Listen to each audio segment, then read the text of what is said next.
नमस्कार विद्यार्थी मित्रांनो, स्वागत आहे तुमच्या लाडक्या एज्युकेशनल चॅनलमध्ये, ज्याचं नाव आहे श्री शिंदे क्लासेस बारामती. तर मित्रांनो, आज आपण chemistry chapter 1 some basics concepts of chemistry हा चॅप्टर बघणार आहे. खूप सोपा चॅप्टर आहे, खूप फॅक्च्युअल चॅप्टर आहे, कन्सेप्च्युअल चॅप्टर आहे. ठीक आहे, तुम्हाला काही फॅक्ट्स म्हणजे आकडेवारी लक्षात ठेवायची आहे, काही डेफिनेशन्स लक्षात ठेवायचे आहेत आणि त्यानंतर त्यांचं जस्ट मी जसं सांगतोय तसं ॲप्लिकेशन करायचं आहे. ठीक आहे, पहिल्या धड्याच्याच सुरुवातीला सांगतोय मी की जेव्हा आपण केमिस्ट्रीचे धडे शिकणार आहे, केमिस्ट्री वाटताना तुम्हाला किचकट वाटेल, पण ती किचकट नाहीये. सरळ सरळ मी ज्या गोष्टी सांगतोय त्या गोष्टी तुम्ही फक्त ऐकायच्यात, तेवढ्याच लक्षात ठेवायच्यात आणि त्यांचंच ॲप्लिकेशन आपल्याला बघायचंय. कळतंय सर्वांना? त्यामुळे मी आता जे बोललोय ते खूप महत्त्वाची गोष्ट बोललोय. ठीक आहे, बाकी गोष्टी आपल्याला लक्षात राहतात. केमिस्ट्रीमधल्या गोष्टी ज्या आहेत त्या पॉईंट जरी एखादा आकडा मी तुम्हाला सांगितला, त्याचा पॉईंटने जरी तुम्ही बदल केला मनाने, तरी तुमचं अख्खं गणित असेल, इक्वेशन असेल, सर्व गोष्टी चुकू शकतात. त्यामुळं मी जेवढं सांगतोय तेवढं आणि मी जसं सांगतोय तसा केमिस्ट्रीचा अभ्यास करा. तुम्हाला कुठल्याच बाबतीत अडचणी येणार नाही, मी येऊ देणार नाही, ही आपली गॅरंटी आहे. जरी आलीच तर कमेंट सेक्शनमध्ये मला तुम्ही सांगू शकता काय अडचणी येत आहेत, त्यावर आपण उपाय शोधून काढू. ठीक आहे, पण सहसा असं होणार नाहीये, कारण मी तुम्हाला जे नोट्स मी काढलेत ह्या स्लाइडमध्ये, ज्या प्रेझेंटेशनमध्ये आपल्या, त्या नोट्सच फक्त तुम्हाला फॉलो करायच्यात. तुम्हाला करायचंय काय, एकदा टेक्स्टबुक वाचून काढा, व्हिडिओ बघा, व्हिडिओमधले नोट्स ज्या काय स्लाइड्स आहेत त्यात मी काय लिहिलंय तेवढंच तुमच्या एक्झामला विचारलं जाणार आहे आणि तेवढाच कन्सेप्ट आहे. मुळं म्हणजे बाकीच्या ज्या गोष्टी आहेत त्या फाफट पसार आहे, म्हणजे एक बॅकग्राऊंड देण्यासाठी त्या गोष्टी त्यांनी टाकलेल्या आहेत.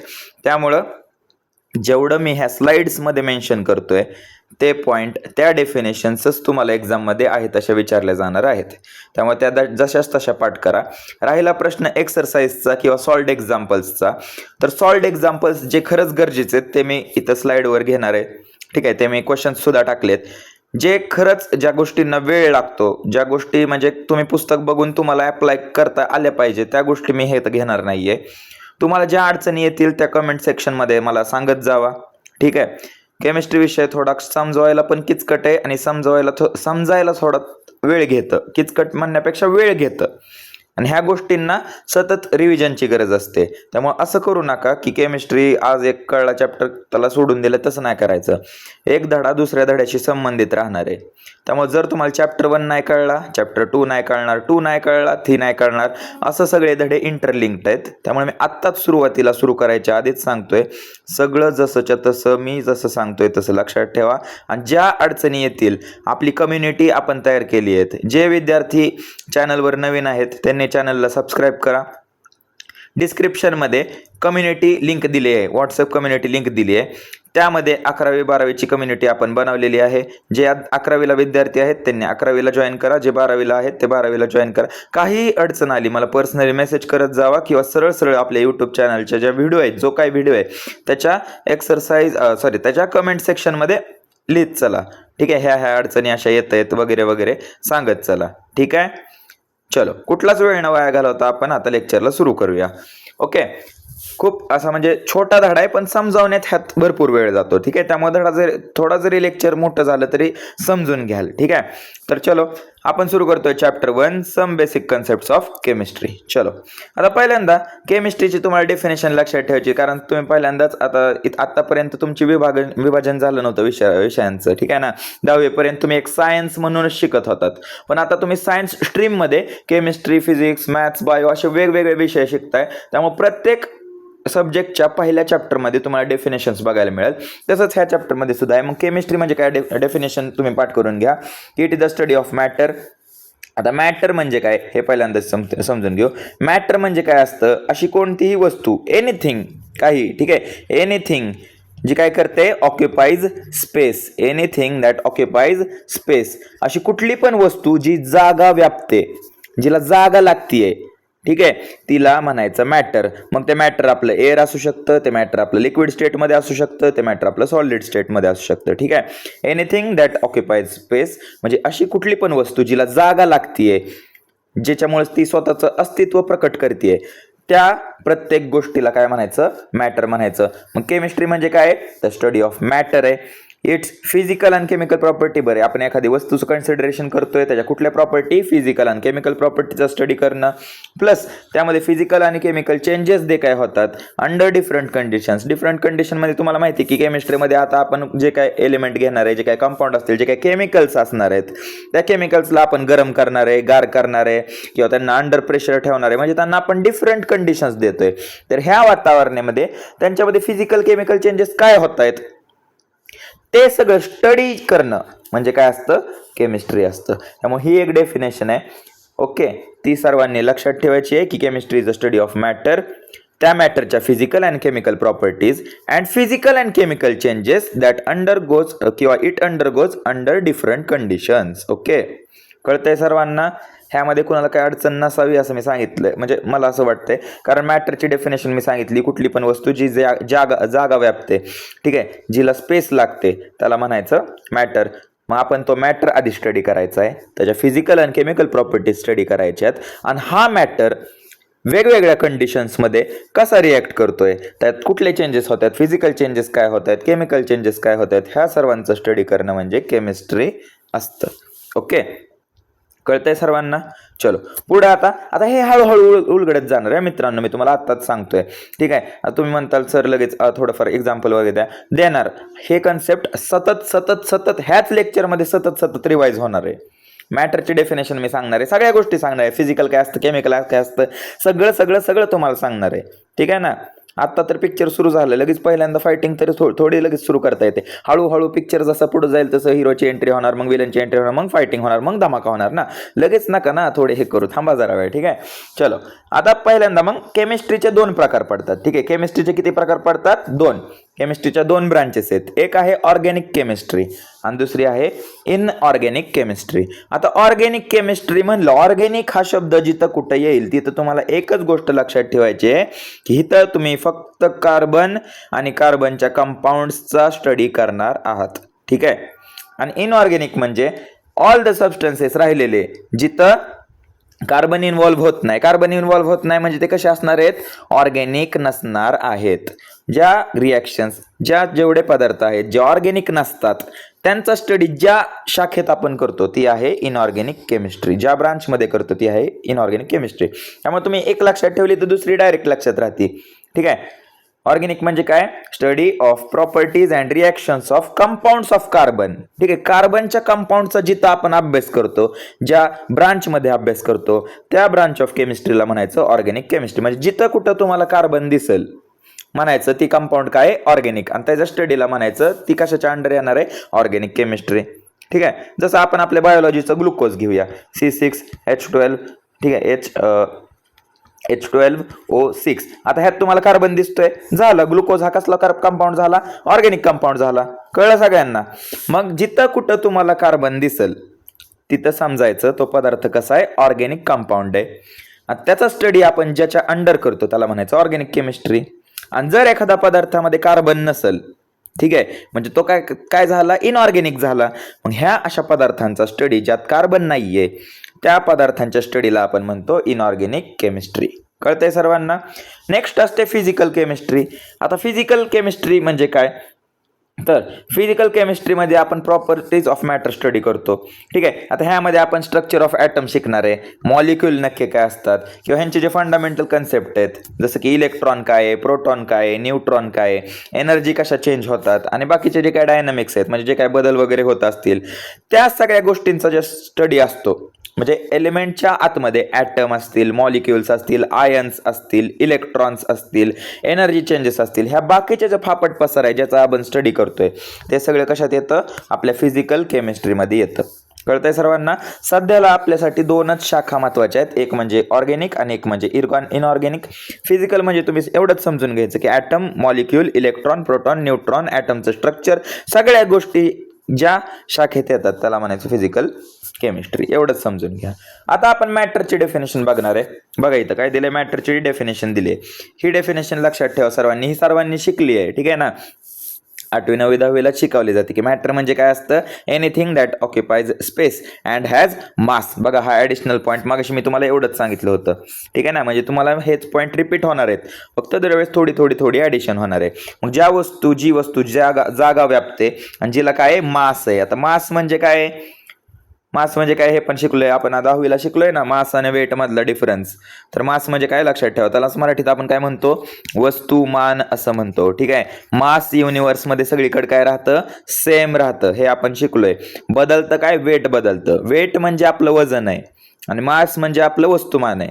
टोटल कंपोनंट्स जे असतात आपल्या बॉडीमध्ये, त्या सगळ्या टोटल कंपोनंट्सला आपण काय म्हणतो, मास ऑफ द बॉडी म्हणतो, जे कधीही बदलत नाही. मग त्यात आपले बोन्स वगैरे येतील, सगळ्या गोष्टी येतात, ह्यांची साईज वगैरे कधीच बदलणार नाहीये, ठीक आहे. पण वेट जे असतं ते जागोजागी बदलतं, असं आपण 10वीला शिकलोय. जे माझे विद्यार्थी आपल्या क्लासेसमधून शिकलेले आहेत त्या सर्वांना मास म्हणजे काय हे कळायला अडचण कुठंच येणार नाही, हे बेसिक गोष्टी आहेत. पण जे बाहेरचे विद्यार्थी आहेत त्यांनी मास आणि वेट मधला फरक आधी समजून घ्यावा आणि मग गोष्टींकडे पुढे जावं. कारण ह्या धड्यात मास हा शब्द कायम येणार आहे, मोलार मास येणार आहे, मॉलिक्युलर मास येणार आहे, ॲटॉमिक मास येणार आहे.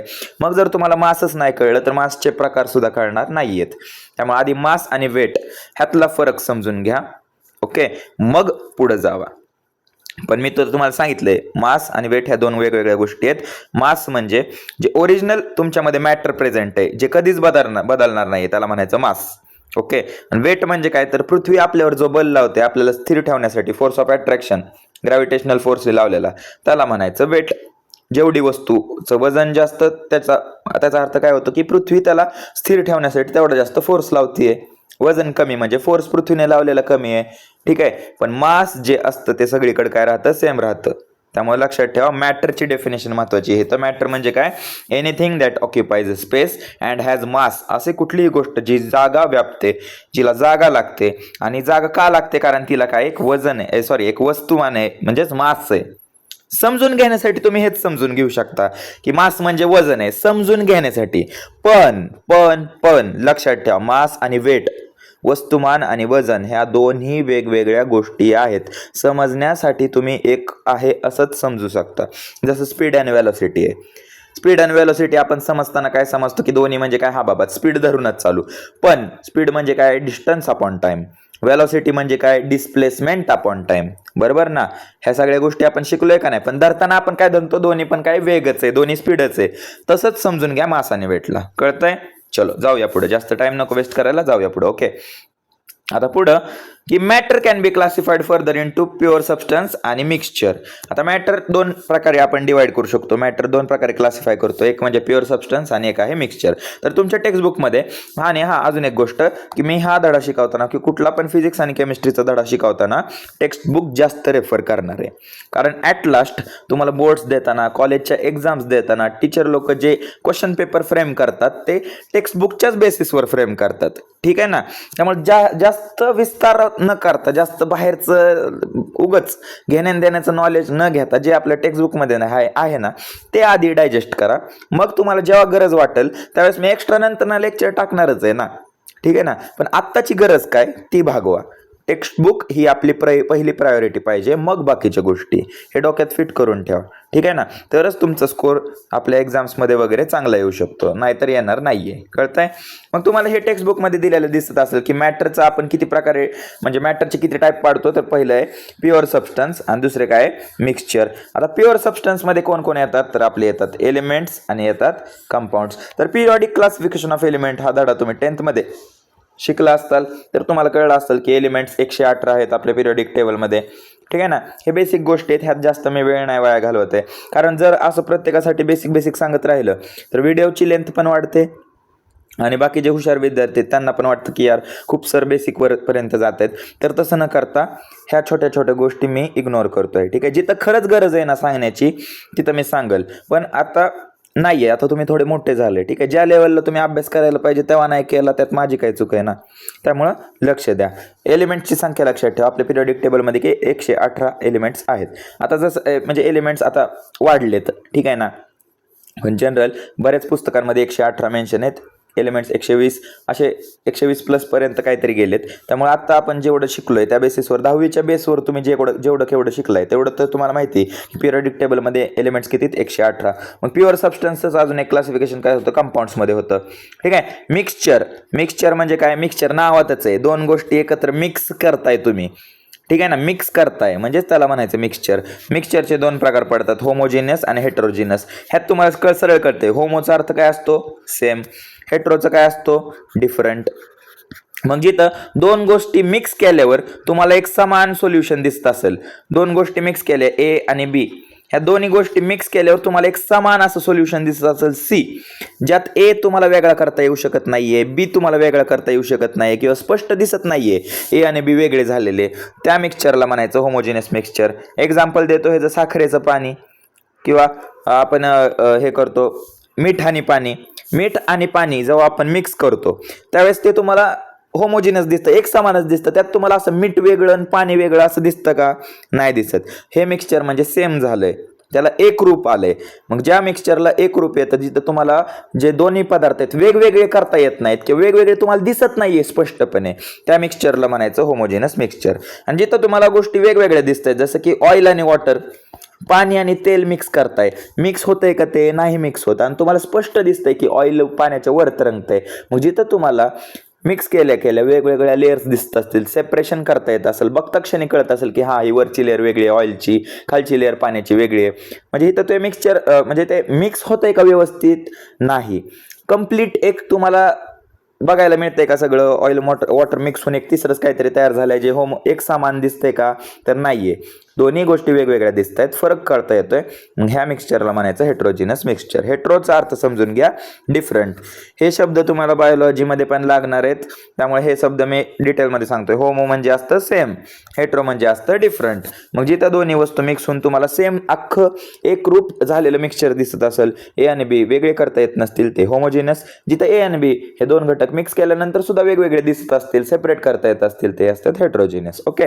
आता एलिमेंट, दोन एलिमेंट जेव्हा एकत्र येतात, दोन किंवा जास्त एलिमेंट जेव्हा एकत्र येतात तेव्हा काय तयार होतात, कंपाऊंड तयार होतात. ते लक्षात ठेवा. मग मी तुम्हाला इथं कंपाऊंडची डेफिनेशन सांगितली की दोन किंवा जास्त एलिमेंट जेव्हा एकत्र येतात तेव्हा काय तयार होतात, आपले कंपाऊंड तयार होतात. कळतंय. आता नेक्स्ट राहतात एलिमेंटचे क्लासिफिकेशन. 3 प्रकारे करतो आपण, मेटल्स, धातू, नॉन मेटल्स, अधातू, आणि मेटलॉइड्स म्हणजे धातू सदृश. हे आपण बघितलेलं आहे इयत्ता 10वी मध्ये, त्यामुळे ह्यावर जास्त वेळ न वाया घालवता आपण पुढे जाऊया. आता लाईन टू लाईन डिटेल्ड. आता प्युअर सबस्टन्स म्हणजे काय असतं, तर प्युअर सबस्टन्स म्हणजे असे पदार्थ असतात ज्याचं डेफिनाइट केमिकल कंपोजिशन असतं. ते केमिकल कंपोजिशन, त्याचं फॉर्म्युला, त्याचं वजन कधीच बदलणार नाहीये. ठीक आहे. म्हणजे ज्या पदार्थांचं सगळ्याच गोष्टी केमिकल कंपोजिशन फिक्स राहतात, डेफिनेटचा अर्थ काय राहतो, फिक्स, म्हणजे कधीही न बदलणार, त्या वस्तूंना, त्या सबस्टन्सेसला म्हणायचं प्युअर सबस्टन्स. कळतंय. मग प्युअर सबस्टन्स किती आहेत आपल्याकडे, 2 आहेत, एक आहे एलिमेंट्स आणि दुसरे आहेत कंपाऊंड्स. राहील लक्षात. एवढंच लक्षात ठेवा, प्युअर सबस्टन्स म्हणजे असे सबस्टन्स ज्यांचं केमिकल कंपोजिशन काय आहे, डेफिनाइट आहे, फिक्स आहेत. ठीक आहे. They always have same properties regardless of their origin. ठीक आहे. मग ह्यांच्या ज्या काही प्रॉपर्टीज असतात त्या सदा काय राहतात, सेमच राहतात, कायम सेमच राहतात. रिगार्डलेस ऑफ ओरिजिन म्हणजे तो एलिमेंट किंवा तो पदार्थ तुम्ही कुठनं पण आणा, त्याच्या प्रॉपर्टीज काय राहणार आहेत, सेमच राहणार आहेत. कळतंय.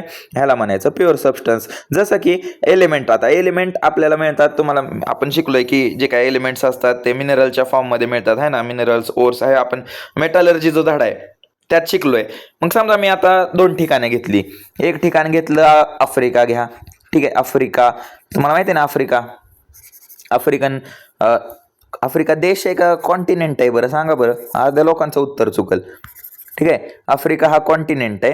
ठीक आहे. जसा भारत आशिया खंडात येतो, आशिया हा खंड आहे, तसं आफ्रिका सुद्धा काय खंड आहे. समजा त्यातला एक देश घेऊ आपण, साऊथ आफ्रिका.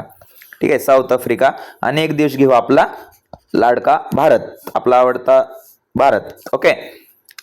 मग समजा साऊथ आफ्रिकेत, आता साऊथ आफ्रिका का घेतला बाबा, तर साऊथ आफ्रिकेत आता सोनं मिळतं. सोनं तर सगळ्यांनी बघितलंय ना. ठीक आहे. ज्वेलरी किलोने तुमच्या घरांची, सगळ्यांच्या घरी आहे. ठीक आहे. मग ते जे सोनं आहे ते साऊथ आफ्रिकेत जर मिळालं, आणि इंडियात पण आता सोनं खदान वगैरे आपल्याकडे माहिती आहे तुम्हाला, कर्नाटकामध्ये KGF म्हणजे कोलार गोल्ड फील्ड आहे ना, किंवा बऱ्याच गोल्ड फील्ड्स आहेत, तिथनं आपण सोनं काढतो. मग आता हे पण काय गोल्डच आहे, इंडियामध्ये मिळालेलं. आफ्रिकामध्ये जे मिळाले ते पण काय गोल्डच आहे. आता मला सांगा, हे पण गोल्ड आहे, हे पण गोल्ड आहे, दोघांचे ओरिजिन काय आहेत? वेगवेगळे आहेत. हा बाबा आफ्रिकेतनं मिळालाय, हा इंडियामध्ये मिळाला, पण दोन्ही काय आहेत? गोल्डच आहेत ना. ह्याच्यापासून पण ज्वेलरी बनवणार आहे, दागिने बनवणार आहे, ह्याच्यापासून तो पण ज्वेलरी बनवणार आहे. ठीक आहे. हे गोल्ड जे असणार आहे ते पण जास्त रिॲक्टिव्ह नसणार आहे. ठीक आहे ना. तुम्हाला माहिती सोनं जे असतं ते लेस रिॲक्टिव्ह असतं, म्हणून ते लवकर खराब होत नाही. जमिनीत मिळतं पण सोनं जे असतं ते लवकर खराब होत नाही, लवकर रिॲक्ट करत नाही, लेस रिॲक्टिव्ह आहे ना गोल्ड. मग हे पण गोल्ड कसं राहणार आहे? ज्वेलरीमध्ये वापरताय तुम्ही, ते पण गोल्ड लेस रिॲक्टिव्ह राहणार आहे. परत जे विद्यार्थी माझ्याकडून शिकून गेलेत, मी तुम्हाला एक्झाम्पल 10वीत असताना शिकवलेलं की गोल्ड जे असतं, गोल्डची सगळ्यात पातळ आपल्याला वायर तयार करता येते. का? कारण आपण ज्वेलरीमध्ये यूज करतो, डक्टाईल आहे गोल्ड, है ना. हे आपण शिकतोय, पातळ मारून मारून त्याची पातळ वायर तयार करता येते, खूप पातळ वायर तयार करता येते. मग तसंच ह्या गोल्डची पण पातळ वायर तयार करणार तुम्ही, ह्या गोल्डची पण पातळ वायर करणार, म्हणजे त्यांचे ओरिजिन वेगवेगळे आहेत. वेगवेगळ्या ठिकाणून मिळालं असलं तरी ते गोल्डच आहे ना राजा हो. ठीक आहे ना. त्याच्यापासून तुम्ही ज्वेलरी बनवा, नाही तर काही बनवा, त्यांच्या प्रॉपर्टी बदलणार आहे का त्यांच्या? नाही. सोनं आफ्रिकेतलं काळं मिळतंय आणि भारतातलं गोल्ड पिवळं पिवळं मिळतंय, असं कधी होणार आहे का? नाही. गोल्ड इज गोल्ड, पिवळाच कलर राहणार आहे त्याचा. म्हणजे तुम्ही कुठनं पण बाबा एलिमेंट काढा, कुठनं पण ह्या वस्तू आणा, त्यांच्या प्रॉपर्टीज, त्यांचे फिजिकल केमिकल प्रॉपर्टीज नेहमी काय राहणार आहेत? सेम राहणार आहेत. आता जास्तीनं कळलं असेल. ठीक आहे ना. सोनं म्हणजे कसं सगळ्यांनाच पाहिजे असतं ना, त्यामुळे जास्त कळतंय. मग प्युअर सबस्टन्स म्हणजे कळलं, असे सबस्टन्स ज्यांचं केमिकल कंपोजिशन काय आहे? फिक्स आहे आणि त्यांच्या प्रॉपर्टी कधीही बदलणार नाहीयेत. मग अशा सबस्टन्सला म्हणायचं प्युअर सबस्टन्स. पण मिक्सचर म्हणजे काय? की त्यांना डेफिनाइट केमिकल कंपोजिशन नसतं आणि डेफिनाइट केमिकल कंपोजिशन नाहीये, त्यामुळे त्यांच्या प्रॉपर्टीज पण काय आहेत? डेफिनाइट नाहीयेत. प्रॉपर्टीज सुद्धा फिक्स नाही आहेत. ठीक आहे, नाहीयेत. कळतंय? मग प्युअर सबस्टन्स म्हणजे ज्यांचे chemical properties, chemical composition fix आहेत, आणि मिक्सचर म्हणजे काय? ज्यांचं फिक्स नाहीये. कळतंय? ह्याचं एक्झाम्पल बघा प्युअर मिक्सचरचं, हे लक्षात ठेवा. आता एवढं समजा प्युअर मेटल गोल्ड लक्षात ठेवा सरळ सरळ. डिस्टिल्ड वॉटर पाणी. आता पाणी कुठनं प्या? पाणी लिक्विड स्टेटमध्येच आहे. कुठनं प्या? पाणी कुठल्या ठिकाणचं घ्या? पाण्याला कलर नाहीच आहे. कुठल्या ठिकाणचं पाणी घ्या? पाण्याचा फॉर्म्युला H2O असाच राहणार आहे. असं नाही की बाबा दुसरीकडचं पाणी घेतलं त्याचे HOच आहे, तिसरीकडचं पाणी घेतलं H2O2 आहे, असं कधी होणार आहे का? नाही. पाणी पाणी असतं. ठीक आहे ना. मग ते बिस्लरीतलं प्या, नाही तर कुठलं प्या, पाणी हे पाणी असतं. त्याचं कंपोजिशन केमिकल फॉर्म्युला H2Oच राहणार आहे. त्याचा कलरलेसच राहणार आहे. आणि कुठलं पाणी पिलं तरी आपल्याला जीवनाला आधारच मिळणार आहे ना, आपली तहानच भागणार आहे. त्यामुळे डिस्टिल्ड वॉटर प्युअर सबस्टन्सचं उदाहरण आहे. आता मिक्सचरचं उदाहरण घ्या की मिक्सचरमध्ये केमिकल कंपोजिशन फिक्स नसतं, त्यामुळे त्याच्या प्रॉपर्टीज पण फिक्स नसतात. एक्झाम्पल त्याचं पेंट है ना. पेंट कुणापासून बांधलाय? तर पेंट्समध्ये ऑइल्स असतात, पिगमेंट्स असतात, वेगवेगळे कलर्स असतात, ॲडिटिव्ज असतात, इमल्सिफायर असतात. घट्ट करण्यासाठी वेगवेगळे पदार्थ वापरतो, त्यात थोडं पाणीचं मिक्सचर पण असतं. म्हणजे पेंट वेगवेगळ्या घटकांपासून बांधलाय. ठीक आहे. जसा पेंट असेल तसं त्याचं प्रमाण कमी जास्त होणार है ना. ऑइल पेंटमध्ये प्रमाण ऑइल्सचं वेगळं राहतं, ऑइलचं प्रमाण जास्त राहतं. जे आपले बाकीचे पेंट असतात ट्रॅक्टर वगैरे, किंवा जे बाकीचे पेंट्स असतात नॉर्मल घराला जे आपण देतो ते वेगळे राहतात. परत नंतर कॉन्क्रीट, आपण बांधकामाला जे कॉन्क्रीट वापरतो ते पण काय मिक्सचरच आहे ना, बरोबर. त्या मिक्सचरमध्ये आपण पहिल्यांदा सँड टाकतो, हे रेती वगैरेचा वापर करतात, सिमेंट टाकतो त्यामध्ये. आपल्या इथं सँड म्हणजे खडी वापरतो ना आपण, खडी वाळू ह्या सगळ्या गोष्टी वापरतो, सिमेंट वापरतो, पाणी वापरतो, हे सगळं मिक्स करतो. हे सगळं मिक्स झाल्यानंतर तुम्ही ह्यातनं पाणी बाजूला काढू शकताय का? नाही काढू शकत. किंवा जे काय सिमेंट बाजूला काढू शकताय का? नाही काढू शकत. रेती बाजूला काढू शकताय का? नाही काढू शकत. ठीक आहे ना. मग हे जे असतं ह्याला आपण मिक्सचर म्हणायचंय. कळतंय सर्वांना? ओके. ह्यात कोणा काय अडचण आहे? नसलच. ठीक आहे. खूप मी डिटेल व्यवस्थित समजून चाललोय आपण, आणि आपण जास्त घाई नाही करणार मी. ठीक आहे ना. व्हिडिओ छोटा बनवायचा आहे, छोटा बनवल्यावर ऑडियन्स वाढेल, मला काय घेणं देणं नाही. ठीक आहे ना. आपल्याला कन्सेप्ट कळला पाहिजे. तुम्ही विद्यार्थी, तुम्ही शिकायला आलात, तुम्ही वेळ काढून शिकता आलं पाहिजे. एवढे बिझी नाही आहेत आपण की बाबा नाही बाबा आता तास झाला, आता कसं व्हायचं माझं, असं 1 तासानंतर मी बघूच नाही शकत, असं नाही. पिक्चर बघायला लागल्यावर 2 तास जातात ना, मग हे पण महत्वाचंच आहे. ठीक आहे ना. आणि मी एक्झाम्पल एवढे देतोय ना, थांबा. त्यामुळं थोडं कंट्रोल करा. ठीक आहे ना. एकदम घाई अरे बापरे आता कसं व्हायचं असं करू नका. ठीक आहे ना. चलो आता पुढचा पॉइंट आहे एलिमेंट्स. आता एलिमेंट्स काय आहेत? प्युअर सबस्टन्स आहेत. मागाशी चार्ट मध्ये पण कळलं एलिमेंट हे प्युअर सबस्टन्स आहे. एलिमेंट्स बरोबर अजून कोण होतं प्युअर सबस्टन्स? आठवा बरं, काय होते ते? कंपाऊंड होते. कंपाऊंड कधी तयार होतात? मागाशीच सांगितलंय, 2 किंवा जास्त एलिमेंट जेव्हा एकत्र येतात तेव्हा ते कंपाऊंड तयार करतात. ठीक आहे. मग एलिमेंट्स जे असतात are pure substance which cannot be broken down. ठीक आहे, ज्यांना आपल्याला तोडता येत नाही. Broken down into simpler substances by ordinary chemical changes. म्हणजे ह्यांची जर आपण केमिकल रिएक्शन केली किंवा केमिकल चेंज ह्यांच्यामध्ये घडवून आणण्याचा प्रयत्न केला तर हे ब्रेकडाऊन होणार नाहीयेत त्यांच्या सिंपल सबस्टन्समध्ये. ठीक आहे, ह्यांचं डिवाइड ब्रेकडाऊन म्हणजे विघटन होणार नाहीये. कळतंय? म्हणजे त्यांच्यावर तुम्ही केमिकल चेंज करा, केमिकल रिॲक्शन करा, ते आहेत तसेच राहणार आहेत. कळतंय? त्यामुळं अशा पदार्थांना आपण एलिमेंट्स असं म्हणतो. कळतंय सर्वांना? चलो, डेफिनेशन आहे सरळ सरळ. जिथं खरंच समजावण्याला आहे ना मी तिथं एक्सप्लेन करेल, बाकी जिथं खरंच पाठांतराची गरज आहे तिथं तुम्ही पाठ करून घेताल. ठीक आहे. आता एलिमेंट्सचं विभाजन कशात होतं? तर मेटल्स, नॉन मेटल्स, मेटलॉइड्स. ह्या प्रॉपर्टी तुम्हाला लक्षात पाहिजे. तर पहिल्यांदा मेटल, नॉन मेटल एक एक प्रॉपर्टी आपण शिकून घेऊ. सांगा मेटल, एक उदाहरण घ्या मेटलचं. लोखंड घ्या सरळ सरळ. मेटल्स कसे असतात सांगा? तर मेटल्स असतात हार्ड. इथं एक उदाहरण घेतलं की नॉन मेटल्स त्या विरुद्ध. नॉन मेटल्स कसे असतात? सॉफ्ट असतात. ठीक आहे. मेटल्स हार्ड आहे म्हणजे कुठली स्टेट असणार आहे? बऱ्यापैकी मोस्ट मेटल्स जे असतात ते सॉलिड स्टेटमध्ये असतात. ठीक आहे. कुठल्या स्टेटमध्ये असतात? सॉलिड स्टेटमध्ये असतात. आता हे त्याच्या विरुद्ध. आता हे सॉफ्ट आहे म्हणजे हे कुठल्या स्टेटमध्ये असतील? लिक्विड किंवा गॅशियस स्टेटमध्ये असतात. कळतंय सर्वांना? चलो, दुसरा पॉइंट. आता मेटल्स हार्ड आहे मग त्यांना वितळवायला जास्त तापमान लागणार का कमी तापमान लागणार? कॉमन सेन्स आहे, जास्त तापमान लागणार. त्यामुळे ह्यांचा मेल्टिंग पॉइंट काय आहे? जास्त आहे. मेल्टिंग पॉइंट जास्त म्हणजे ह्यांचा बॉइलिंग पॉइंट. ह्यांना उकळायला पण काय लागणार? जास्त तापमान लागणार. म्हणजे मेटल्सचा मेल्टिंग पॉइंट आणि बॉइलिंग पॉइंट काय असतो? हाय असतो. हाय असतो. ॲरो वर म्हणजे हाय. ठीक आहे. आणि तेच विरुद्ध ह्याचा काय राहणार? Melting point, boiling point low राहणार, कारण हे सॉलिड नाही, लिक्विड आणि गॅसेस नाही, त्यामुळे मेल्टिंग पॉइंट, बॉइलिंग पॉइंट काय राहतो? लो राहतो. नंतर आपण शिकलोय मेटल्स जे असतात ते गुड कंडक्टर असतात. कशाचे गुड कंडक्टर आहेत हे सांगा मित्रांनो? ह्यातनं काय वाहतं? लोखंडातला समजा लोखंड तुम्ही फ्यूजमध्ये घुसाडलंय का, तुमच्या घरातल्या फ्यूजमध्ये घुसावा किंवा डीपीला चिकटवा लोखंड, करंट लागेल का? नाही लागणार. लागणार ना. मग कारण metals are good conductor of heat and electricity. ह्यातून हीट म्हणजे आपली जी उष्णता आहे ती वाहते आणि इलेक्ट्रिसिटी सुद्धा कंडक्ट होते. लोखंड गरम होतं का? नाही होतं का? नाही. तुम्ही मी बऱ्याचदा माझ्या विद्यार्थ्यांना शिकवताना शिकवले आहे ना. समजा आई जेव्हा आपली भाजी करते किंवा कधी चुकून तुम्ही मॅगी वगैरे करायला किचनमध्ये गेला असताल, ठीक आहे, तर तुम्ही चमचा भांड्यात बुडवून ठेवता. तुमचा जो चमचाचा खालचा भाग आहे जो भांड्याच्या आतमध्ये तो तापमानामुळे गरम होतो आणि वरचा भाग जिथं तुम्ही धरलाय तो थंड असतो. जरा वेळाने 2 मिनिटांनी तुम्ही इकडे तिकडे करून समजा परत त्या भांड्याकडे आले तर तो वरचा भाग सुद्धा काय झालेला असतो? गरम झालेला असतो. कारण हीट काय होते? खालच्या भागापासून वरच्या भागापर्यंत चमच्याच्या ट्रान्सफर झालेले असते. त्यामुळे चमचा आपल्याला धरता येत नाही, भाजता आपल्याला. का? कारण ते मेटल्स आहेत, ते good conductor of heat and electricity आहे. कॉपर वायर, आपल्या घरात जी वायरिंग असते ते कशाची असते? कॉपरची असते. कॉपर काय आहे? मेटल आहे ना. त्यामुळे आपण इलेक्ट्रिसिटी व्यवस्थित व्हावी, आपलं जास्तीत जास्त आपल्याला इलेक्ट्रिसिटी मिळावी, रेजिस्टन्स कमी व्हावा, त्यासाठी कॉपरचा वापर करतो. त्यामुळं मेटल्स हे good conductor of heat and electricity आहेत. नॉन मेटल्स सांगा? नॉन मेटल काय आहेत? बॅड कंडक्टर आहे. विरुद्ध, सगळं विरुद्ध घ्यायचं. ठीक आहे. इकडे जे प्लस असेल तिकडे मायनस घ्यायचं, इकडे मायनस आहे तिकडे प्लस घ्यायचं. चलो, चौथा पॉईंट. आता मेटल्सला एक चमक असते. चमकला आपण काय म्हणतो? लस्टर असं म्हणतो. लस्टर म्हणजे काय? चमक. आणि ह्या प्रॉपर्टीला आपण लस्ट्रस असं म्हणतो. मेटल्स आर लस्ट्रस म्हणजे मेटल्सला एक विशिष्ट चमक असते. लोखंड चकाकतं का नाही? सोनं बघा, लांबनाचं असं ऊन वगैरे पडलं की चकाकतं. मग ज्याला चकाकी असते, ज्याला चमक असते त्याला म्हणायचं लस्टर. त्या प्रॉपर्टीला काय म्हणायचं? लस्टर.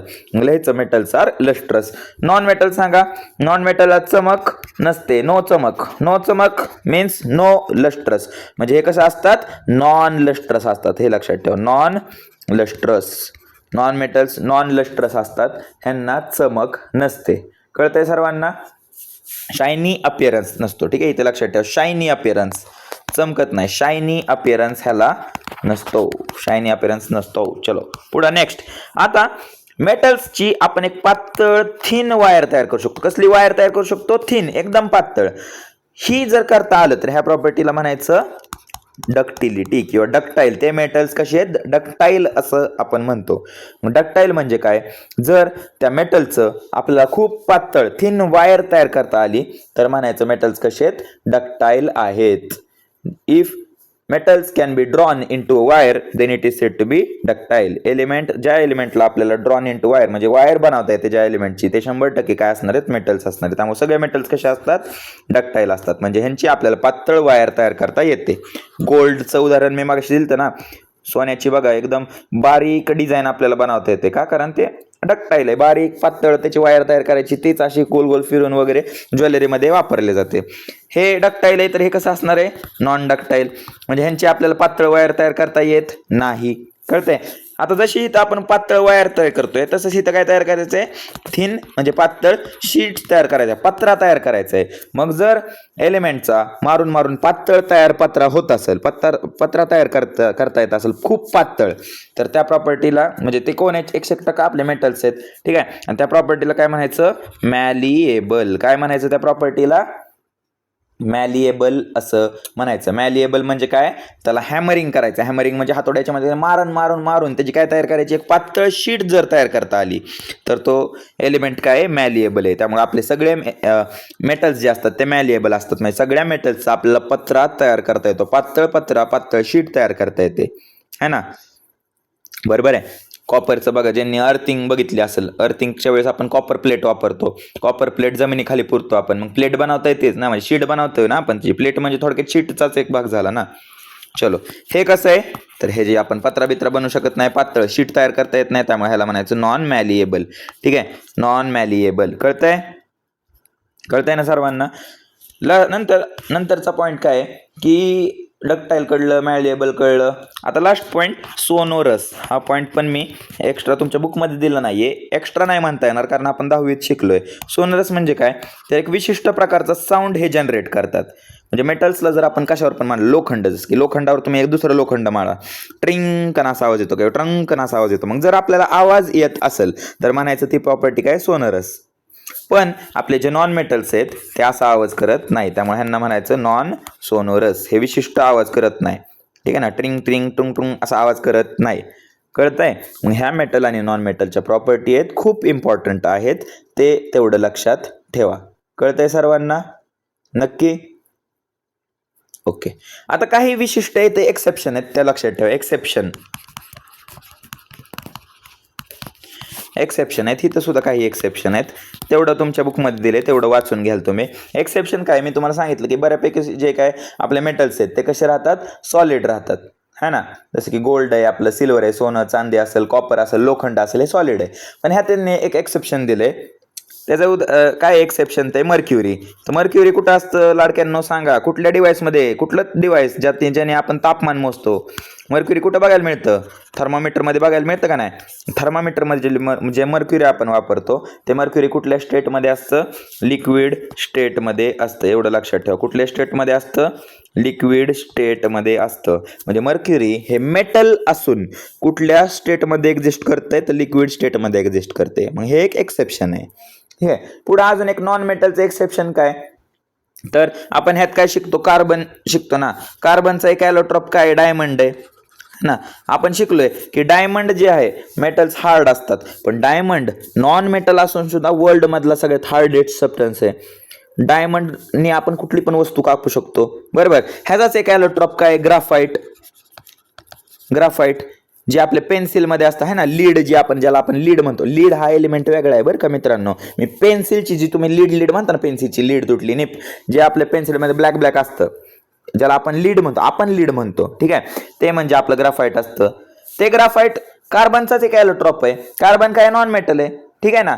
पण आपण शिकलोय कार्बन म्हणजे जे नॉन मेटल असतात ते बॅड कंडक्टर असतात, हीट आणि इलेक्ट्रिसिटीचे, त्यातनं करंट वगैरे काही वाहत नाही. पण हा ग्राफाइट जो आहे हा गुड कंडक्टर ऑफ इलेक्ट्रिसिटी आहे. ठीक आहे, गुड कंडक्टर म्हणजे ग्राफाइट मधनं इलेक्ट्रिसिटी वाहू शकते. मग हे एक्सेप्शन आहेत, ते तेवढे लक्षात ठेवा, बाकी काय नाहीये. कळतंय सर्वांना.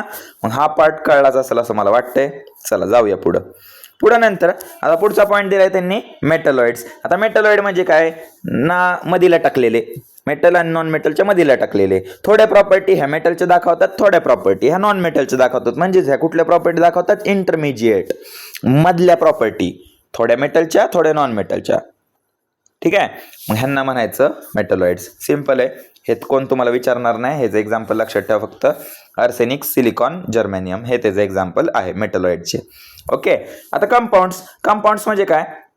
तर मी तुम्हाला सांगितलंय दोन किंवा जास्त कोण एकत्र येतात? दोन किंवा त्यापेक्षा जास्त. जर एलिमेंट एकत्र आले तर काय तयार होतोय? आपला कंपाऊंड तयार होतोय. कळतंय सर्वांना? जनरल बेसिक एवढंच लक्षात ठेवा. कंपाऊंड म्हणजे काय? Compounds are the pure substance which can be broken down into simpler substance by ordinary chemical changes. In a compound, 2 or 3 elements are combined in fixed proportion. एक व्यवस्थित प्रपोर्शन असतं, एक व्यवस्थित माप असतं. त्या मापामध्ये, त्या रेशिओमध्येच एलिमेंट एकत्र येतात आणि कंपाऊंड तयार करतात. जसं की एक्झाम्पल घ्या, H2O. आता H2O किती एलिमेंट पासून बनलंय? एक आहे आपला हायड्रोजन, एक आहे आपला ऑक्सिजन. आहे ना, दोन्ही एलिमेंट आहेत. हा एक एलिमेंट आहे, हा एक एलिमेंट आहे. दोन्ही एलिमेंट एका फिक्स प्रपोर्शन मध्ये, एक व्यवस्थित मात्रेत एकत्र येतात ना, व्यवस्थित प्रमाणात एकत्र येतात आणि काय तयार करतात? आपलं वॉटर तयार करतात. बरोबर ना? कळतंय ना सर्वांना? झालं. म्हणजे ह्याला म्हणायचं आपला कंपाऊंड. कंपाऊंड ही तर दोन एलिमेंट पासून तयार झालाय, एक H2 आणि एक O2. सिंपल. कळतंय सर्वांना? कोणाला काय अडचण आहे का? आता फक्त एवढंच लक्षात ठेवायचं की कंपाऊंड कधी तयार होतात? जेव्हा 2 or more एलिमेंट्स एकत्र येतात तेव्हा कंपाऊंड तयार होतात. कळतंय? आणि कंपाऊंड एलिमेंट पासून बनलाय, त्यामुळे कंपाऊंडला ब्रेक केलं की आपल्याला सरळ सरळ एलिमेंट मिळत आहे ना. त्यामुळे कंपाऊंड आपण ब्रेकडाऊन करू शकतो. Can be broken. ते ब्रेकडाऊन केले की आपल्याला सिंपल सबस्टन्स मिळतात. आणि सिंपल सबस्टन्स म्हणजे काय आहे? आपला तर एलिमेंट आहे. कळतंय सर्वांना? मग ही एक डेफिनेशन लक्षात ठेवा. आणि जनरल की आपलं कंपाऊंड किती गोष्टींपासून बनलाय? 2 किंवा त्यापेक्षा जास्त एलिमेंट पासून बनलेला आहे. एवढं लक्षात ठेवा. ठीक आहे, चलो जाऊ पुढे आपण. जास्त टाइम नको वेस्ट करायला. ठीक आहे ना? चलो, मिक्सचर. आता मिक्सचर म्हणजे काय? तर मगाशी सांगितलं 2 किंवा त्यापेक्षा जास्त वस्तू, सबस्टन्सेस जेव्हा आपण मिक्स करतो, मिक्स करताना प्रपोर्शन जे असतं, जे माप असतं ते कसं असतं? फिक्स नसतं. ठीक आहे, अंदाजे माप असतं. असं काय मोजून वगैरे आपण घेत नाही. मग जे तयार होतं त्याला आपण म्हणायचं मिक्सचर. ठीक आहे, मिक्स कधी होतं? जेव्हा 2 किंवा त्यापेक्षा जास्त वस्तू एकत्र येतात ना. तुम्हाला फक्त एवढंच लक्षात ठेवा, 2 किंवा जास्त वस्तू एकत्र येतात, पण त्यांचं प्रपोर्शन फिक्स आहे का? नाही. प्रपोर्शन म्हणजे त्यांचं प्रमाण फिक्स नाहीये. ह्यांना म्हणायचं मिक्सचर. आणि हे जे प्रपोर्शन फिक्स नसल्यामुळे त्या 2-3 वस्तू ज्या आपण मिक्स करतोय त्या आपण सेपरेट करू शकतो. कुठल्या मेथड्सने? फिजिकल मेथडने सेपरेट करू शकतो. जसं की मी मगाशी उदाहरण दिलं ना. मगाशी उदाहरण काय दिलं? की आपण समजा एक मिक्सचर तयार केलं, एक मिक्सचर तयार करतोय. ते कशापासून बनलंय? समजा ऑइल प्लस वॉटर असं बनलंय. ठीक आहे, ऑइल प्लस वॉटर असं मी समजा बनवलं. ऑइल प्लस वॉटर आणि इथं मी नळ लावला समजा एक. ठीक आहे, नळ लावलाय. ऑइल आधी मी भरपूर असं पाणी टाकलं समजा. ठीक आहे, रफ करतो मी. भरपूर समजा मी एवढं पाणी टाकलं. ब्लू कलरने दाखवा आपण. ठीक आहे, हे ब्लू कलरवाला जे दिसतंय तुम्हाला ते काय? पाणी टाकलंय मी तुम्हाला. ठीक आहे, आता मी ह्याच्यात काय टाकतोय? तेल टाकतोय. ठीक आहे, तेलाचा एवढा थर देतोय. तर तेल तुम्हाला माहिती आहे, तेलाची डेन्सिटी कमी असल्यामुळे ते पाण्याच्या वर तरंगणार आहे. पाणी घन असल्यामुळे पाणी हे खाली राहणार आहे. तर हे आहे वरचं आपलं ऑइल, खालचं काय आहे? वॉटर आहे. आता हे दोन्ही मिक्स करतोय मी. भरपूर वेळा मी ह्याला वर खाली करतोय, मिक्स करतोय. पण जरा वेळाने मला बघायला मिळतंय ते इथं 2 वेगवेगळ्या लेअर झालेत तयार. आता मला पाणी आणि तेल मिक्स वेगवेगळं करायचं. मी काय करणार? हा खालचा नळ सोडून देणार. खालचा नळ जेव्हा मी चालू करतोय तेव्हा ह्यातनं काय पडणार? पाणी पडणार. मग पाण्याची लेवल हळूहळू खाली येणार. जेव्हा पाणी संपल तेव्हा मी हा नळ काय करणार? बंद करणार. झालं, माझं तेल एका भांड्यात राहील, तेल ह्या भांड्यात राहिलं, पाणी एका भांड्यात मी काढून घेतलंय. म्हणजे ही आपण सेपरेट करू शकतोय का? नाही करू शकतोय. आणि फिजिकल मेथड आहे. इथं मी केमिकल वगैरे काय वापरलेत का? नाही. सरळ सरळ आपलं एक कंटेनर घेतलाय, त्याला नळ होता, तो नळ मी चालू केला, झालं, पाणी आणि तेल वेगळं. कळतंय सर्वांना? अशा प्रकारे फिजिकल मेथडचा वापर करून आपण गोष्टींना जेव्हा वेगळं करू शकतो, ज्या पदार्थाला वेगळं करू शकतो त्याला म्हणायचं मिक्सचर. कळतंय? आता इथंच मी तुम्हाला एक कंपोनंट पण शिकवलं, हेट्रोजिनस मिक्सचर. म्हणजे इथं तेल आणि पाणी मिक्स होतंय का? एक लेअर तयार होती का? की मिक्स होऊन एक सामान काय तयार होतंय का? नाही. वेगवेगळं आपल्याला दिसतंय ना. तेलाची वेगळी लेअर आहे, वॉटरची वेगळी लेअर आहे. मग ह्या मिक्सचरला म्हणायचं हेट्रोजिनस मिक्सचर. जिथं आपलं सबस्टन्स जे आहे, जे पदार्थ आहे, तो युनिफॉर्मिटी दाखवत नाही. युनिफॉर्म म्हणजे एक समानता दाखवत नाहीये. मिक्स केल्यानंतर सुद्धा तेल आणि पाणी वेगवेगळंच दिसतंय.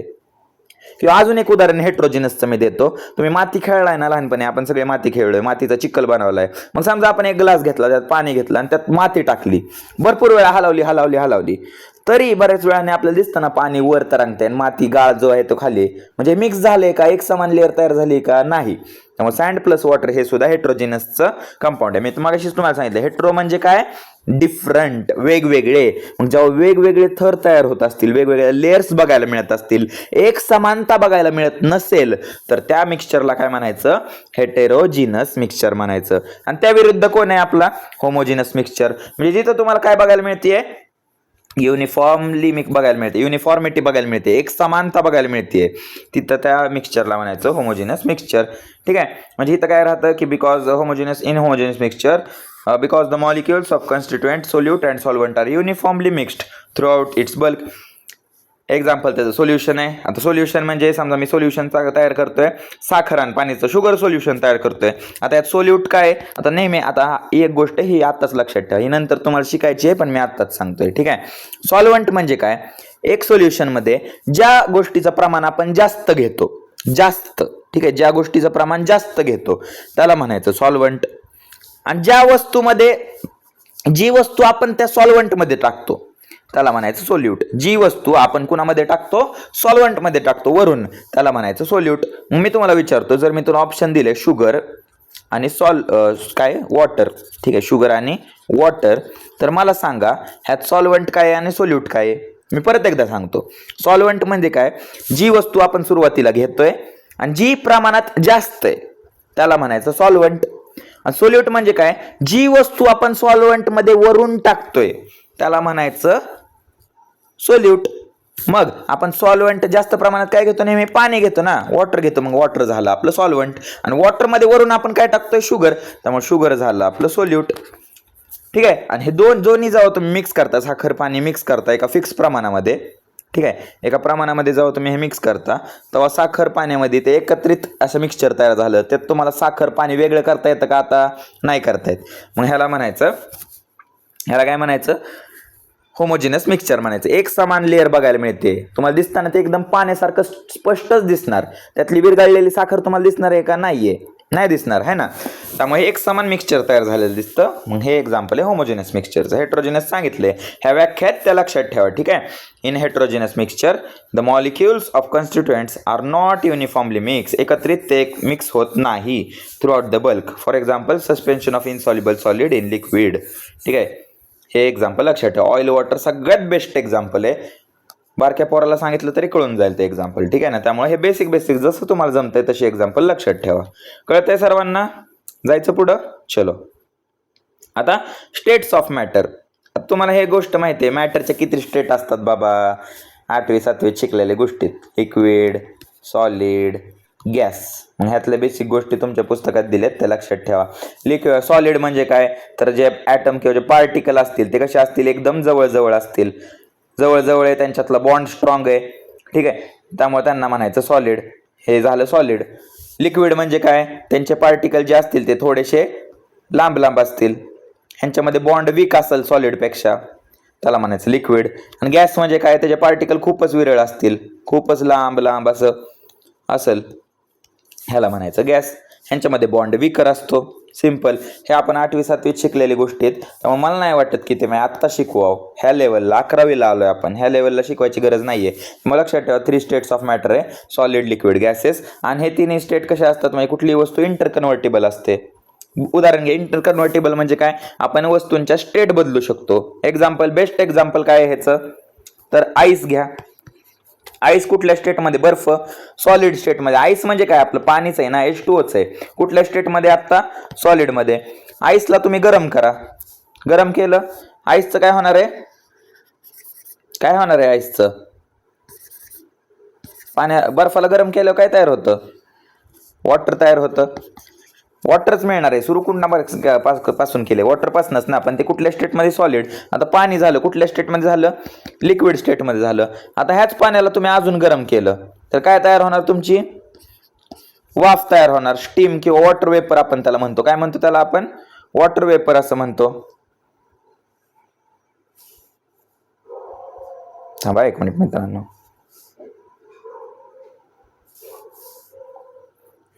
ह्यालाच आपण काय म्हणतो, वॉटर वेपर असं म्हणतोय. कळतंय सर्वांना, ह्यालाच काय म्हणतो आपण, वॉटर वेपर असं म्हणतो. हे पण पाणीच आहे ना, ते कुठल्या फॉर्म मध्ये, गॅसियस स्टेट मध्ये.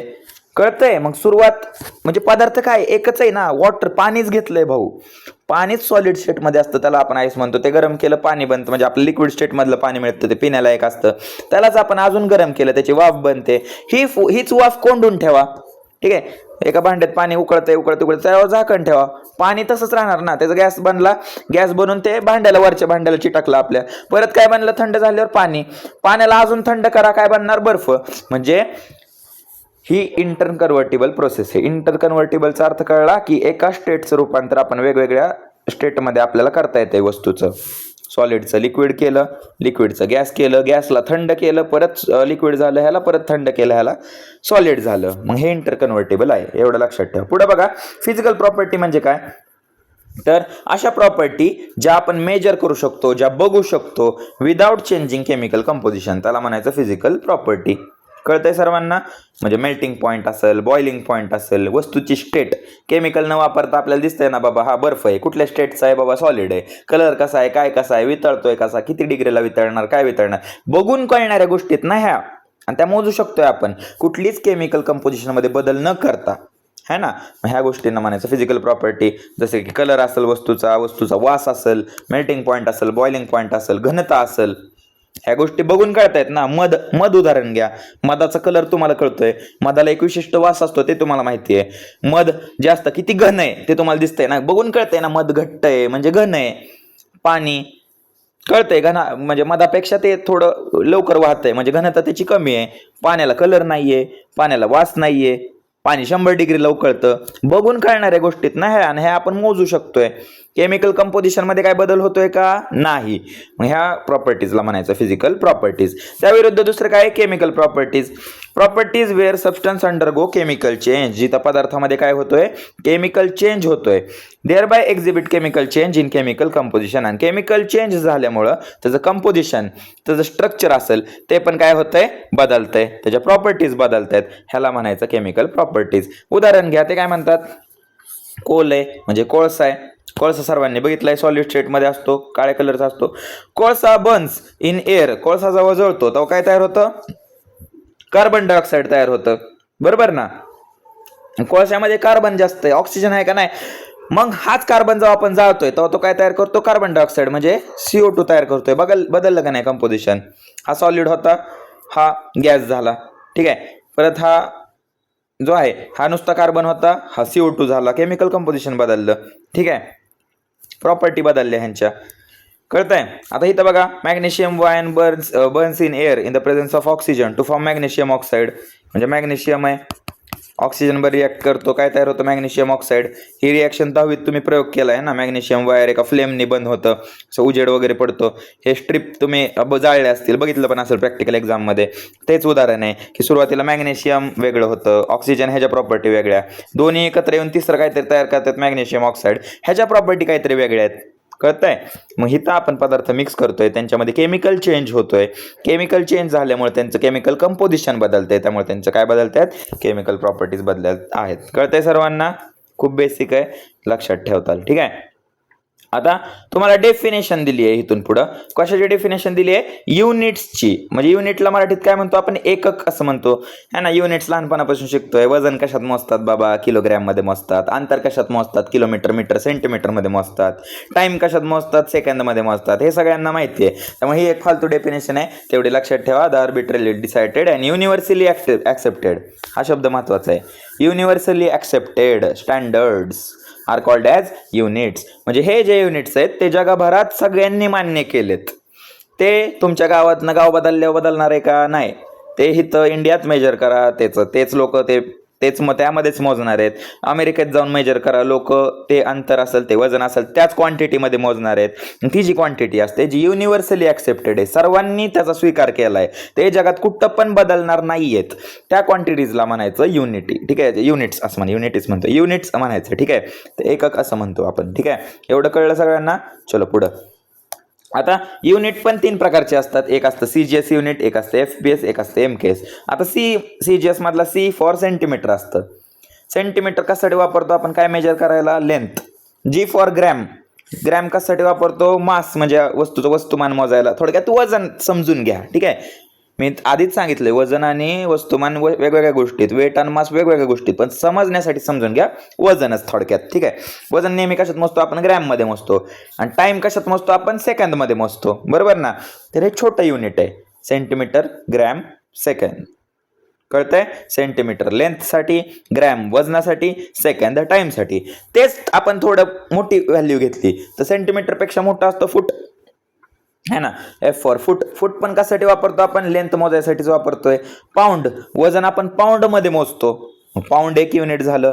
आणि सेकंद, वेळ सेकंद मध्ये मोजतोय, त्यामुळे सेकंद, एस फॉर सेकंद. कळतंय, पहिला शब्द नेहमी लेंथ साठी आहे इथं, लेंथ म्हणजे लांबी, अंतर मोजण्यासाठी. दुसरा जो आहे, दुसरा लेटर, ते नेहमी वजनासाठी आहे. ठीक आहे, मासचं वेट, मास मोजण्यासाठी. आणि तिसरं जे आहे ते नेहमी टाइम साठी आहे. कळतंय सर्वांना, त्यामुळं एवढं लक्षात ठेवा. त्यामुळे बघा आता इथं सेंटीमीटरवरनं फूट मोजलं आपण, फुटावरनं मोठं काय असतं बाबा, मीटर असतं. चला मग मीटर, अंतर मीटरमध्ये मोजायचं. वजन ग्रॅमवरनं पाऊंडवरलं, पाऊंडवरनं किलोग्रॅम सगळ्यात मोठं. त्यानंतर सेकंदचं सेकंद राहिलं, सेकंदचं सेकंद राहिलं, सेकंद. कळतंय सर्वांना. मग CGS, FPS आणि MKS काय असतं लक्षात ठेवा. MKS आणि CGS तर आपण 9वी पासूनच शिकत आलो, 8वी 9वी पासून, त्यामुळे त्यात काय वाद असावा असं मला वाटत नाही, तरी लक्षात ठेवा. ठीक आहे, पुढे नंतर आता हे तुम्हाला स्टँडर्ड चार्ट दिलाय, तो लक्षात ठेवा. फिजिकल क्वांटिटी काय आहे बाबा, लेंथ. लेंथ म्हणजे काय असतं, अंतर. लेंथ आपण कुठल्या लेटरने दाखवतो, L. आणि लेंथ म्हणजे डिस्टन्स आहे, त्यामुळे कशात मोजायचं, मीटरमध्ये, M. आता ह्या जे युनिट्स आहेत त्यांना आपण SI युनिट म्हणतो. SI युनिट म्हणजे काय, तर हे इंटरनॅशनली ऍक्सेप्टेड आहेत. मागाशी सांगितलं युनिव्हर्सली ऍक्सेप्टेड आहेत. अजून एक गोष्ट, युनिव्हर्सचं जाऊ दे तिकडे तेल लावत, आपल्याला काय महत्वाचं आहे, का दिलं हे आपल्याला, तर कुठलं पण गणित सोडवताना जर आपल्याला लेंथ, लांबी किलोमीटरमध्ये दिली असेल, सेंटीमीटरमध्ये दिली असेल, मिलीमीटरमध्ये दिली असेल, तर गरजेचं काय आहे, ती सुरुवातीला कशात करून घ्या, मीटरमध्ये करून घ्या, मगच पुढे जावा गणित सोडवण्यासाठी. कळतंय, तर आपलं गणित व्यवस्थित सुटल, सायन्स व्यवस्थित अप्लाय होईल. कळतंय, असा जास्त मेजर फरक पडत नाही, पण प्रॉब्लेम्स सॉल्व्ह करण्यासाठी, आन्सर्स इझी होण्यासाठी, टॅली करण्यासाठी आपण हे SI युनिटमध्येच मोजतो. त्यामुळे इथून पुढे लक्षात ठेवा, कुठलं पण गणित असू द्या, जर आपली लांबी मिलीमीटर, सेंटीमीटर, किलोमीटर म्हणजे मीटरच्या व्यतिरिक्त दिली असेल तर ती पहिल्यांदा चेंज करून घ्यायची, कशामध्ये, मीटरमध्ये. मग तुमचा होमवर्क आज हाच आहे की मीटर टू सेंटीमीटर हे कन्व्हर्जन शिकून घ्या. तसंच मास म्हणजे वस्तूचं समजा म्हणतोय मी, वजन मी 10 वेळा सांगतोय, वजन वस्तुमान वेगवेगळ्या गोष्टीत, पण समजा की वस्तूचं वजन आपण कशात मोजतो, कुठल्या लेटरने दाखवायचं, M ने दाखवायचं. कशात मोजायचं, नेहमी kg मध्ये मोजायचं. ठीक आहे, मग kg हे इंटरनॅशनल युनिट झालं माससाठी. कळतंय, पुढे टाइम आपण T लेटरने दाखवतो. टाइम नेहमी कशात मोजायचा, सेकंद मध्ये मोजायचा, त्याचं युनिट आहे S. इलेक्ट्रिक करंट आपण लेटर I ने दाखवतो. ठीक आहे, SI युनिट काय आहे त्याचं, एम्पियर. आणि एम्पियर आपण कुठल्या युनिटने दाखवतो, A ने दाखवतो, म्हणजे करंट नेहमी एम्पियर मध्येच मोजायचा. थर्मोडायनामिक्स मध्ये म्हणजे तापमान मोजताना आपल्या सायन्समध्ये मॅक्झिमम तापमानासाठी, टेम्परेचरसाठी आपण T लेटर काढतो, पण तापमान नेहमी मोजताना आता इथून पुढे कशात मोजायचं, केल्विन मध्ये मोजायचं. कळतंय सर्वांना, केल्विन मध्ये मोजायचं. तर केल्विन हा प्रकार काय असतो तो मी तुम्हाला सांगणार आहे, त्याचं टेन्शन तुम्ही घ्यायचं नाही. कळतंय, त्यामुळे ते बघू आपण. त्यामुळे केल्विन मध्ये आता तापमान मोजायचं. इंटरनॅशनली तापमान नेहमी कशात मोजायचं, केल्विन मध्येच मोजायचं. आता अमाऊंट ऑफ सबस्टन्स, वस्तू किती घेतली आहे, त्याचं प्रमाण किती आहे, ते सिम्बॉल कुठल्या लेटरने दाखवतो, N. आणि वस्तूचं प्रमाण कशात मोजतात, मोल मध्ये मोजतात, आणि त्याचं चिन्ह काय आहे, MOL आहे. ई काढून टाकायचा, MOL.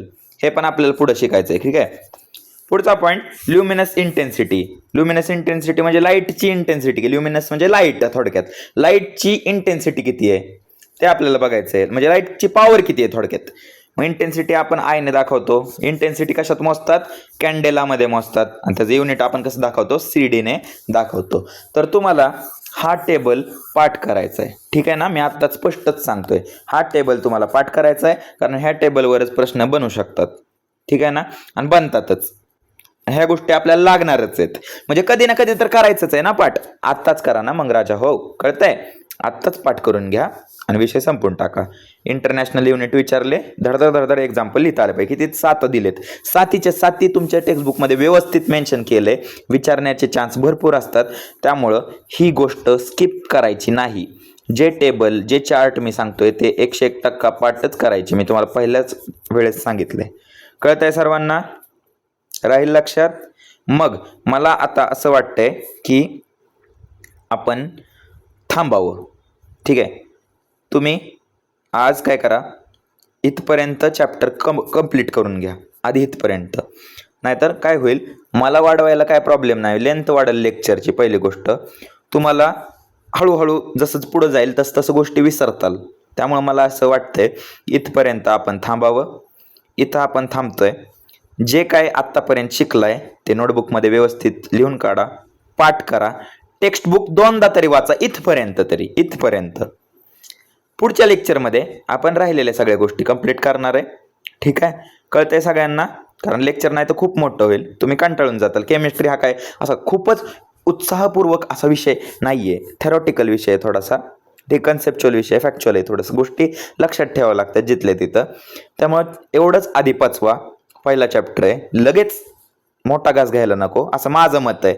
ठीक आहे, त्यामुळं जेवढं झालंय इथपर्यंत रिवाइज करा.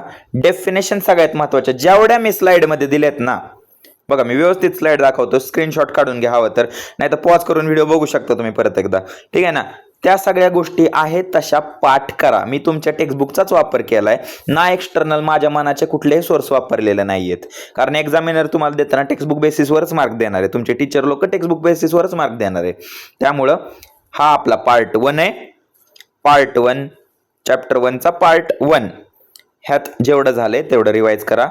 जे लोक आपल्या चॅनलला नवीन आहेत त्यांनी चॅनलला काय करा, सबस्क्राईब करा. काय करा लाडक्यांनो, सबस्क्राईब करा. जे लोक जुने आहेत त्यांनी काय करायचं आहे, चॅनलला लाईक करायचंय, शेअर करायचंय व्हिडिओला, आणि मस्त मस्त काय करायचे, कमेंट टाकायचे. टाकत जावा यार कमेंट. कळतं मला, म्हणजे तुम्हाला कळतंय का नाही, तुम्ही बघताय का नाही, लेक्चर कम्प्लिटेड असं तरी टाकत जावं, नोट्स कम्प्लिटेड, पाठांतर झालं, असं तुमचा रिपोर्ट देत राहा. म्हणजे मला कळत राहतं की चालू आहे काय, आपले पोरं खरंच अभ्यास करतायत का. ठीक आहे ना? करत राहा असं रिपोर्ट. ठीक आहे ना?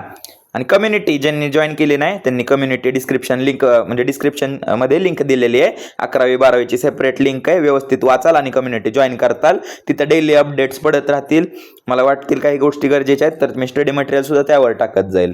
ठीक आहे, काळांतराने. त्यामुळं आता कम्युनिटी जॉईन करून घ्या. इतर मित्रमैत्रिणींना चॅनलची माहिती द्या. आता आपण थांबूया, भेटूयात पार्ट 2 मध्ये. ओके, चलो बाय बाय.